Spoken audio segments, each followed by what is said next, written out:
마태복음은 총 5개의 강화를 중심으로 복음의 내용이 전개되고 있습니다. 강화란 특정한 주제를 바탕으로 일관된 가르침이 묶여져 있는 이야기의 한 형태를 말합니다. 본문은 5개의 강화 가운데 맨 처음 등장하는 산상수훈의 도입부입니다. 외산자, 윗상자, 드리울 숫자, 가르칠 훈자. 산 위에서 가르침을 드리우는 산상수훈은 예수님과 함께 도래하는 새 하늘과 새 땅의 규례와 윤리를 아름답게 진술하고 있습니다. 1절입니다. 예수께서 모래를 보시고 산에 올라가 앉으시니 제자들이 나아온지라. 가르침을 드리우시기 위해 예수님께서는 산 위로 올라가셨습니다. 아마 음향적인 효과를 극대화하기 위해서 그리하신 것 같습니다. 그런데 산 위에서 가르치시기 전에 예수님께서는 한 가지 행동을 취하셨으니 그것은 바로 앉으셨다인 것입니다. 무리를 보시고 산에 올라가 앉으시니, 산 위에 올라가 서 있지 않으시고 앉아서 입을 열어 가르치셨습니다.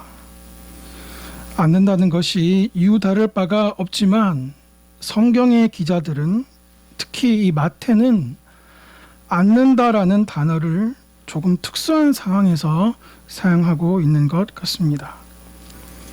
제가 성경 말씀 몇 구절을 읽어 드릴 텐데요.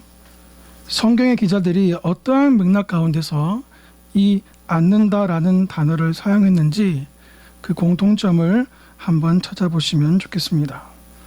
마태복음 5장 1절, 산에 올라가 앉으시니 제자들이 나온지라 입을 열어 가르쳐 가라사대. 마태복음 13장 1에서 3절, 예수께서 집에서 나가사 바닷가에 앉으심에 큰 무리가 그에게로 모여들거늘 예수께서 비유로 여러 가지를 그들에게 말씀하여 이르시되. 마태복음 26장 55절, 그때 예수께서 무리에게 말씀하시되 내가 날마다 성전에 앉아 가르쳤을 때 너희가 나를 잡지 아니하였도다. 하나만 더 드리시겠습니다. 누가복음 4장 20절, 책을 덮어 그 맡은 자에게 주시고 앉으시니 회당에 있는 자들이 다 주목하여 보더라. 이에 예수께서 그들에게 말씀하시되. 유다이즘의 전통에 있어서 선생님은 무리들 앞에서 앉아 가르치셨습니다. 마태는 이를 주의 깊게 묘사한 것이죠. 예수님의 앉으심은 곧 가르치심을 의미합니다. 앉으신 우리 예수님은 가르쳐 주시는 예수님입니다. 마태는 팔복산에 앉으신 예수님, 갈릴리 해변에 앉으신 예수님, 헤롯 성전에 앉으신 예수님의 모습을 떠올릴 때마다 가르치시는 예수님의 모습을 마음 깊이 품었을 것입니다. 그래서 자신의 복음서를, 그 가르침을, 강화를 중심으로 영감에 의해 기록한 것이죠. 기독교는 가르침과 배움을 알파와 오메가로 삼습니다. 가르치지 않는 교회는 참 교회라 할 수 없고, 동일한 논리로 배우려 하지 않는 신자 역시 참 신자일 수 없습니다. 프랑스 노용에서 태어난 하나님의 한 사람은 세속의 인문주의에서 돌이켜 성경으로의 회심에 돌이켰을 때에 나의 심령이 이제 하나님의 말씀으로 가르쳐질만 하게 되었다라고 고백하므로 기독교 신앙에 있어서 이 가르침과 배움이 얼마나 중요한 사상으로 자리매김하는지를 잘 보여주고 있습니다. 30주제로 풀어 쓴 기독교 강요는 말합니다. 주의 증거들이 매우 확실하고 거룩함이 주의 집에 합당하니 성경이라는 학교에서 즐거이 힘써 배우자. 말씀의 울타리 안에 즐거이 머물자. 사랑하는 성도 여러분, 칼빈이 말한 바와 같이 우리는 먼저 늘 가르쳐져야 합니다. 우리는 힘써 배워야 하는 것입니다. 배우지 못하는데 사유하기 만무이고, 사유하지 못하는데 체화되기 만무이고, 체화되지 못했는데 사라진다 고백하고 가르친다 말하는 것은 신기루에 불과할 따름입니다. 말씀에 의해 배우고 확신한 일에 정초되지 못한 모든 우리의 개똥 철학은 비가 내리고 창수가 나며 바람이 불면 다 떠내려갈 모래성과 같은 것입니다. 예전의 나를 꺾으시고 지금 나에게 주시는 하나님의 말씀에 귀 기울이십시오. 현재 하는 진리가, 지금 가르쳐진 진리가 과거의 지식과 경험의 옥석을 가려주어 여러분들을 더욱 건강하게 만드실 것입니다. 이 공식은 저 훗날에도 동일할 것입니다. 장래에는 장래의 은혜가 있을 것입니다. 때를 따라 도우시는 지금의 은혜, 작금의 은혜를 인정하고 받아들이십시오. 어제보다 오늘 더 부요하고 풍성한 진리로 가르치시는 좋으신 우리 주님이시니 어찌 우리가 겸손으로 허리를 동이고 배우지 않을 수 있겠습니까?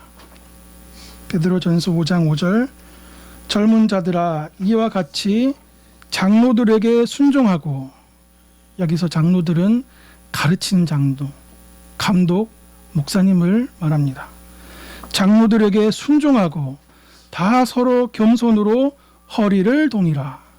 하나님은 교만한 자를 대적하시되 겸손한 자들에게는 은혜를 주시느니라. 그렇다면 배워야 한다는 명제 앞에 어디에서 누가 무엇을 배워야 할까요? 의심할 바 없이 먼저 가정에서 자녀들이 부모에게 신앙과 삶의 도리를 배워야 합니다. 가정은 신앙교육 그리고 인생교육의 근간이자 모판이 됩니다. 먼저 가정에서 믿음의 부모들이 자녀들의 마음의 일항과 고랑을 잘 가꾸어 놓을 때 그 위에서 교회 교육의 적시성은 극대화되게 되는 것이죠. 어릴 때부터 가정에서 손위 사람들에게 향한 예의와 범절을, 또한 동료와 손 아래 사람들을 향한 사랑과 배려심을 가르쳐 줄 때에 그 위에서 기독교 신앙은 본연의 임무를 수행할 수 있습니다. 가정에서 마땅히 이루어져야 할 기본 양식에 대한 가르침의 부재는 작금의 교회 학교가 신앙교육이 아닌 예절교육, 인성교육, 심지어는 방과 후 활동에까지 쉽게 유혹되는 주요한 이유 중의 하나라는 통계는 이미 공식화된 지 오래되었음을 상기시켜 드리고 싶습니다. 이러한 맥락에서 믿음의 부모들은 언약의 자녀들에게 가장 먼저 무엇을 가르쳐야 하겠습니까? 무엇보다도 가정에서는 부모와 자녀 자신들의 영혼을 돌보는 목회자를 향한 존경과 공경의 마음을 가지도록 애써야 할 것입니다. 기독교가 개독교로 욕보이는데 99.9%의 책임이 있는 목회자를 향해 존경과 공경의 마음을 가지라고 말하는 저의 낯이 뜨겁지만, 만인 제사장 운운하며 목회자의 권위를 해체하려는 어두움의 시류가 저를 권위적이고 세련되지 못하다 비웃을 수 있겠지만, 더더욱 주님의 모든 자비하심으로 권하노니 믿음의 부모님들이여, 자녀들로 하여금 가르치는 장로들에게 배로 존경과 공경의 마음을 가질 수 있도록 힘쓰고 애쓰십시오. 행여라도 자녀들이 보는 앞에서, 자녀들이 듣는 앞에서 교회와 목회자를 향한 미움과 아쉬움을 토로하지 마십시오. 부모의 지혜롭지 못한 일련의 행위가 자녀로 하여금 말씀의 기관인, 은혜의 기관인 교회와 목회자들을 무시하고 불신하여 일평생 은혜의 방편에 다가가지 못하는 어린 영혼들의 안타까운 모습을 지난 7년간의 주일학교 사역 가운데서 어렵지 않게 목격했기 때문입니다. 하나님에게는 손자가 없습니다. 모두가 하나님 앞에서 자녀로, 신 앞에선 단독자로 서야 합니다. 부모가 경건하다 하여 자녀가 그저 경건할 수 없습니다. 요나단의 아비가 사울인 줄 누가 알았겠으며, 므낫세의 아비가 히스기야인 줄 누가 믿겠습니까? 결국 우리의 자녀들이 자신들의 신앙 고백으로, 자신들의 신앙 도상에서 그리스도와 부딪혀 홀로 만나야 하는 것입니다. 언젠가 우리 자녀들이 부모의 슬하에서 떠나 어두움의 영이 가득한 이 세상 한가운데 서 있을 때에 그들을 입히고 먹일 교회를 어머니처럼 사랑하게 하는 일과 그 일에 수종드는 목회자를 존경하고 공경하게 하는 일은 신앙교육의 핵심이란 사실을 다시 한번 주님의 모든 자비하심을 빌어 여러분들께 권고드립니다. 마지막 질문입니다. 그럼 궁극적으로 교회와 가정은 자녀들에게 무엇을 가르쳐야 할까요? 본문 2절은 예수님께서 입을 열어 가르치셨다라고 보도합니다. 예수님은 하나님의 말씀 로고스이시니 예수님이 가르쳤음은 곧 하나님의 말씀이 가르쳐졌음을 의미합니다. 우리들은 우리들의 자녀들에게 이 세상을 살아가는 기독교적 처세나 술, 담배 안 할 수 있는 기독교적 문화를 가르쳐서는 아니 될 것입니다. 우리는 우리들의 자녀들에게 하나님의 말씀과 그 하나님의 말씀이신 예수님을 가르쳐야 할 것입니다. 예수님은 누구시고, 그래서 그 예수님이 자신을 위해서 무엇을 하셨고 무엇을 하시고 무엇을 하실지를 알게 해야 하는 것입니다. 우리는 우리의 자녀들에게 인간이 예수님을 얼마나 필요로 하게 하는 존재인지를 깨닫게 해주어 주님에 의해서, 주님으로, 주님을 위해서만 살 때에 참된 삶의 의미와 보람이 있음을 가르쳐 주어야 합니다.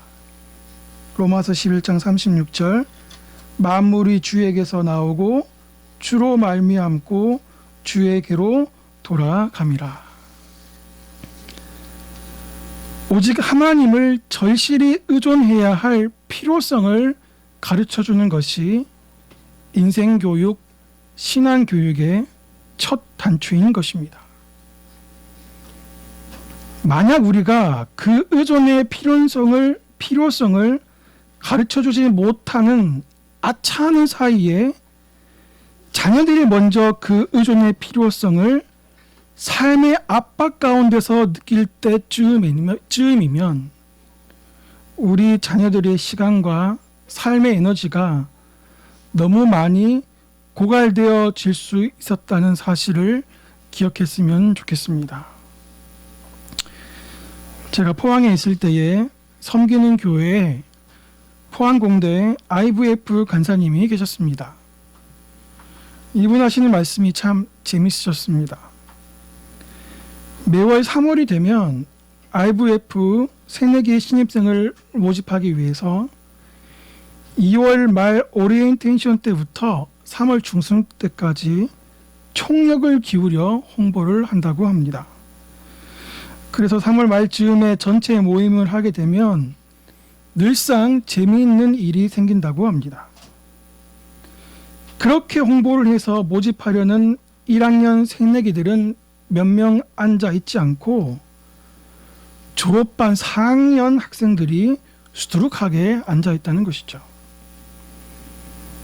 1학년 때는 다 될 줄 알았었는데 살아보니 공부해보니 삶이 그렇게 녹록지 않다는 것을 느끼게 된 것이죠.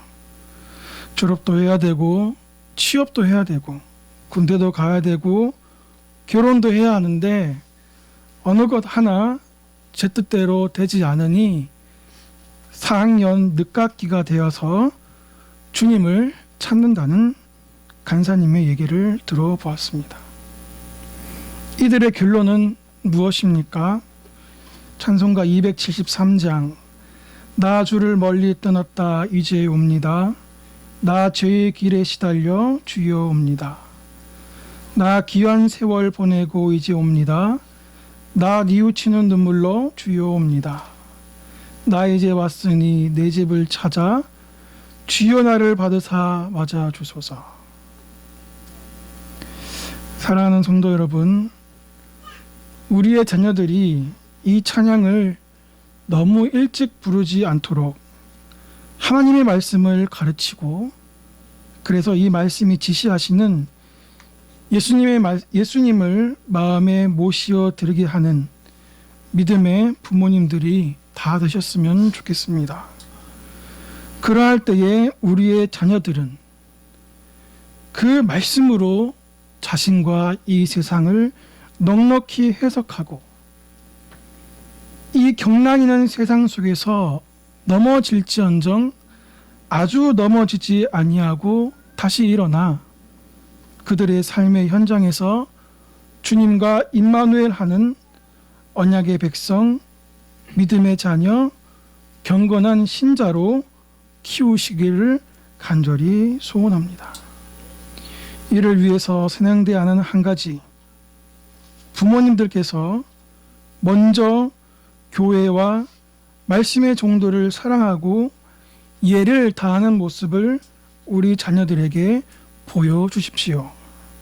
그리고 그들로 하여금 그렇게 하도록 또한 가르치십시오. 이 비밀하고도 은밀한 경건의 알고리즘을 부디 깨달으시사 우리와 우리 자녀들의 마음 깊이 새겨졌으면 좋겠습니다. 기도하겠습니다. 영원히 찬양받으시기에 합당하신 주님, 지난 일요일날 가운데 저희들을 영광의 잔치에 참여하게 하셔서 말씀 가운데 귀한 담임 목사님의 말씀을 통하여서 우리의 영이 깨어지게 하시고 살찌게 하시고 우리를 주님께로 인도케 하시니 감사를 드립니다. 하나님 아버지, 우리는 부족하고 연약합니다. 우리가 안다고 했을 때 무엇을 알겠으며 그 아는 것 또한 주님께서 우리에게 맞춰주신 알미니 우리가 무엇을 자랑할 수 있겠습니까? 주님, 겸손으로 허리를 동이고 주님께 나아갑니다. 주님, 우리가 배우겠습니다. 가르쳐 주시옵소서. 주님, 우리가 배우겠습니다. 주의 종을 통하여서 가르쳐 주시옵소서. 하나님, 우리 십자가 주기교회 어린 영혼들을 지켜주시니 감사를 드립니다. 하나님, 특별히 1년 동안 저들을 품에 안고 눈물로 키운 우리 전도사님과 교사들을 먼저 위로하여 주시옵시고 저들을 위해 기도한 부모들 또한 위로하셔서 하나님 저들을 위해 기도하되 선을 행하되 낙심치 않게 하여 주시옵시고 주님 주신 은혜로 말미암아 저들을 위해 간구하며 기도하는 수고가 있게 하여 주시옵소서. 하나님 사랑하는 담임 목사님 아낌없이 남김없이 모든 것을 쏟으시오니 주여 은혜를 더하여 주시옵시고 시온의 대로를 열어 주시옵소서. 이후에 있는 모든 순서 가운데도 주님 함께해 주시기를 바라오며 감사하며 예수님의 이름으로 기도합니다. 아멘.